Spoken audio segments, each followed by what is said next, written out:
Welcome back.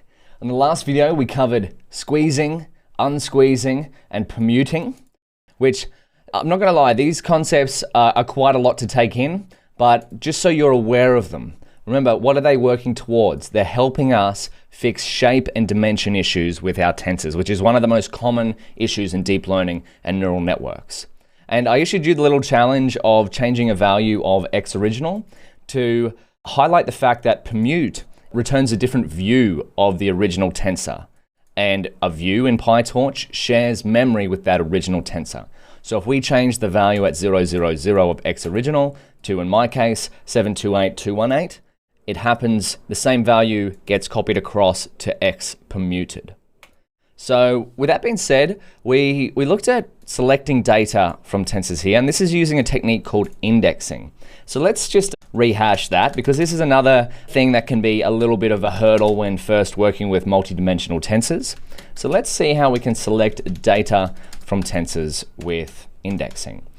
So if you've ever done indexing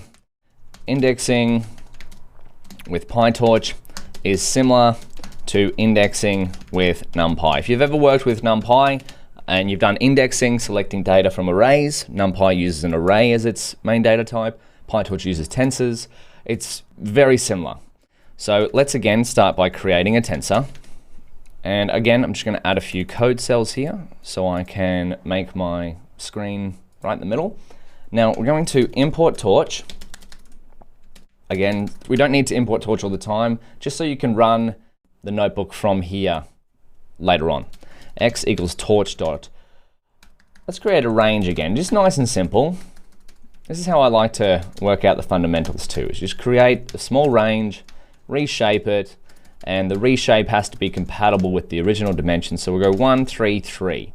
And why is this? Because torch a range is going to return us 9 values, because it's from the start here to the end -1, and then 1 times 3 times 3 is what? Is 9. So let's have a look. X dot shape. Beautiful. So we have 1, 2, 3, 4, 5, 6, 7, 8, 9 of size 1. So we have, this is the outer bracket here, which is going to contain all of this. And then we have 3, which is this one here. 1, 2, 3. And then we have 3, which is 1, 2, 3. Now let's work with this. Let's index on our new tensor. So let's see what happens when we get x0. This is going to index on the first bracket. So we get this one here. So we've indexed on the first dimension here, or the 0th dimension on this one here, which is why we get what's inside here. And then let's try again. Let's index on the middle bracket. So dimension 1. So we got to go x, and then 0, and then 0. Let's see what happens there. Now, is this the same as going x0, 0? It is. There we go. So it depends on what you want to use. Sometimes I prefer to go like this, so I know that I'm getting the first bracket and then the 0th version of that first bracket. So then we have these 3 values here. Now, what do you think is going to happen if we index on the third dimension or the second dimension here? Well, let's find out. So let's index on the most inner bracket, which is last dimension. So we have x, 0, 0, 0. What number is this going to give us back? If x0 on the 0th dimension gives us back this middle tensor, and then if x0, 0 gives us back the 0th index of the middle tensor, if we go x0, 0, 0 is going to give us the 0th tensor, the 0th index, and the 0th element. A lot to take in there.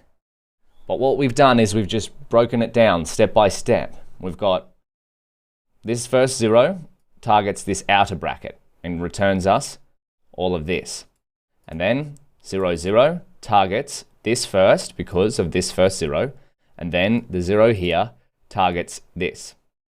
And then if we go 0, 0, 0, we target this, then we target this, and then we get this back because we are getting the 0th index here. So if we change this to 1, what do we get back? 2. And if we change these all to 1, what will we get? This is a bit of a trivia here, or a challenge. So we're going 1, 1, 1. Let's see what happens. Oh no, did you catch that before I ran the code? I did that one quite quickly. We have index 1 is out of bounds. Why is that? Well, because this dimension is only 1 here. So we can only index on the 0. That's where it gets a little bit confusing, because this says 1, but because it's only got 0 dimension, we can only index on the 0th dimension. But what if we do 0, 1, 1? What does that give us? 5. Beautiful. So I'd like to issue you the challenge of, how about getting number 9? How would you get number 9? So rearrange this code to get number 9. That's your challenge. Now I just want to show you as well is you can also use, you might see this, the semicolon, to select all of a target dimension.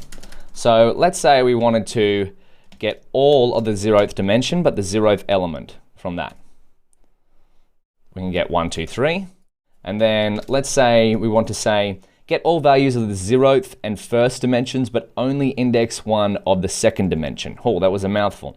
But get all values of 0th and 1st dimensions, but only index 1 of 2nd dimension. So let's break this down step by step. We want all values of 0th and 1st dimensions, but only index 1 of the 2nd dimension. We press enter, shift enter, 2, 5, 8. So what did we get there? 2, 5, 8. Okay, so we've got all elements of the 0th and 1st dimension, but then, so which will return us this thing here, but then we only want 2, 5, 8, which is the 1st element here of the 2nd dimension, which is this 3 there. So quite confusing, but with some practice, you can figure out how to select almost any numbers you want from any kind of tensor that you have. So now let's try again. Get all values of the 0 dimension, but only the 1 index value of the 1st and 2nd dimension. So what might this look like? Let's break it down again. So we come down here, x, and we're going to go all values of the 0 dimension because 0 comes first. And then we want only the 1 index value of the 1st and only the 1 index value of the 2nd. What is this going to give us? 5. Oh, we selected the middle tensor.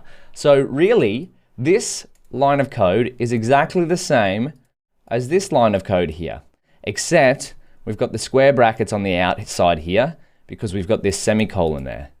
So if we change this to a 0, we remove that.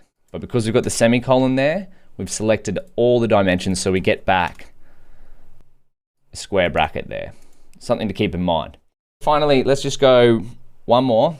So get index 0 of 0th and 1st dimension and all values of 2nd dimension. So x 0, 0. So 0th index of 0 and 1st dimension, 0, 0. And all values of the 2nd dimension. What have we just done here? We've got tensor 1, 2, 3. Lovely. This code again is equivalent to what we've done up here. This has a semicolon on the end, but what this line explicitly says without the semicolon is, hey, give us all the values on the remaining dimension there. So my challenge for you is to take this tensor that we've got here and index on it to return 9. So I'll write down here, index on x to return 9. So if we have a look at x, as well as index on x to return 3, 6, 9. So these values here. So give those both a go, and I'll see you in the next video.